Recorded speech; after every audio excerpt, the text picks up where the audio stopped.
Hi అండి, welcome back to your channel. నేనైతే ఈరోజైతే చేపలు ఏంపుడైతే చేయబోతున్నాను.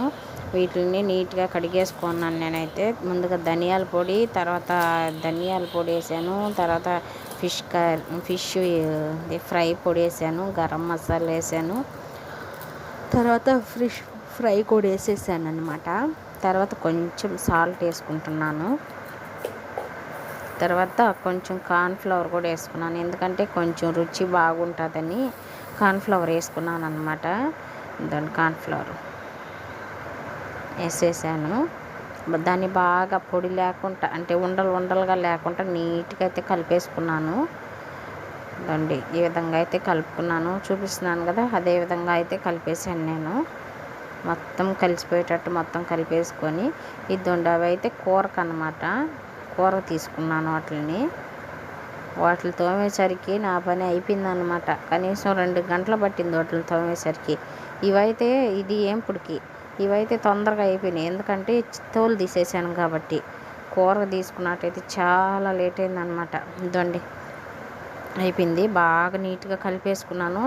ఆ కుండ కనిపిస్తుంది కదా, అదే చేపల పులుసు అనమాట. పులుసు అయితే పెట్టేసాను ముందుగానే. తర్వాత ఇప్పుడు ఏంపుడికి రెడీ చేసుకున్నా. నూనె అయితే పోసేసాను. నూనె ఇంకా వేడెక్కలేదనమాట. అంతలో వీటిని గార్నిష్ చేశాను కదా, అదంతా కొంచెం అట్లా బాగా తిక్కుగా ఉండేటట్టు చూసుకుంటున్నాను. నూనె అయితే వేడెక్కింది, చూద్దాం వేడెక్కిందా లేదా చూద్దాం రండి.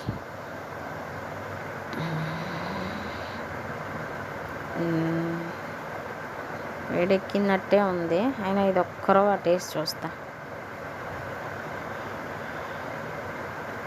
ఇద్దాం ఫ్రెండ్స్, వేడెక్కింది, బాగా అయితే వేడెక్కేసింది. ఇప్పుడైతే ఈ చేపని ఏం చేద్దాం. నేనైతే రెండే వేసుకున్నాను ఫ్రెండ్స్, ఎందుకంటే ఎక్కువ వేసామనుకో నూనె సరిపోదు. అదే తక్కువ వేసుకున్నామనుకో ఒక్కోటి వేసుకున్నప్పుడు నూనె ఎక్కువ తాగేస్తుందని రెండు వేసాను అనమాట. ఆ రెండుతోనే వేయించుకొని పక్కన పెట్టుకున్నాను. ఇదండి వీటిని బాగా కాగనిచ్చాను, బాగా వేడెక్కింది, బాగా కాగాయి అనమాట. లేదంటే మధ్యలో చేప ఉడకదు. అదండి అక్కడ మధ్యలో చేప ఉడకదు, అందుకని చెప్పేసి నీట్గా అయితే చేసుకున్నాను. దాన్ని ఈ పక్క దొల్లిచ్చేద్దాం. ఇది కొంచెం బాగా రాలేదు, అయినా దాన్ని బాగా వచ్చేటట్టు చేసుకున్నట్టుంటే బాగా అయిపోయినాయి, బాగా ఏగిపోయినాయి. ఇప్పుడైతే తీసేస్తాను ఫ్రెండ్స్. ఓకే ఫ్రెండ్స్, ఒక like and share and subscribe. Thank you friends. Next